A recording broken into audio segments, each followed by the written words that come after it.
Mahanadi serial இன்னைக்கான எபிசோடில் விஜய் வந்து அந்த ஃபேமிலியை வீட்டை விட்டு வெளியே போக சொல்லுவாங்க. அப்போ அவங்க செகண்ட் ஒய்ஃப் சொல்லுவாங்க, நீங்கள் மட்டும்தான் தம்பி என்கிட்ட வந்து ரொம்ப பண்பாக பேசிக்கிட்டீங்க, அதனால தான் நான் உங்ககிட்ட சொல்லிக்கிட்டு இருக்கேன் அப்படின்னு சொல்லிட்டு, உங்களுக்கு கொடுத்த டைம்லாம் முடிஞ்சு போச்சுமா, அதனால் நீங்கள் தயவு செய்து இந்த வீட்டை விட்டு கிளம்புங்க, உங்களால் இங்கே பிரச்சனை வருது அப்படின்னு சொல்லிக்கிட்டு இருக்காங்க. அந்த பையன் வந்து என்னால் போக முடியாது அப்படிங்கிற மாதிரி தான் சொல்லுவான். அவங்க சித்தப்பாவுக்கு வந்து கோவம் வந்துடுது. அந்த பையனை பிடிச்சி வெளியே தள்ளுறாங்க. அதுக்கப்புறம் அம்மாவையும் பிடிச்சி வெளியே தள்ளோன்னா அந்த பையனுக்கு கோவம் வந்து சித்தப்பாவை கையை அடிக்க போங்கிறாரு. வீட்டில் இருக்க எல்லாருமே உங்களால் பிரச்சனை வருது அப்படிங்கிற மாதிரி சொல்கிறாங்க.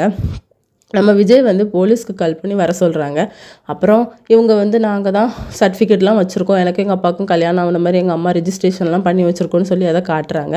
ஆனால் சாரதா கிட்ட வந்து எதுவுமே இல்லை. ஃபேமிலியில் எல்லாருமே கேட்குறாங்க, நீங்கள் எதுவும் ரெஜிஸ்ட்ரேஷன் பண்ணிங்களா அப்படின்னு சொல்லிட்டு, அப்படி ஒன்றும் ஞாபகம் இல்லையே அப்படிங்கிற மாதிரி சாரதா சொல்கிறாங்க.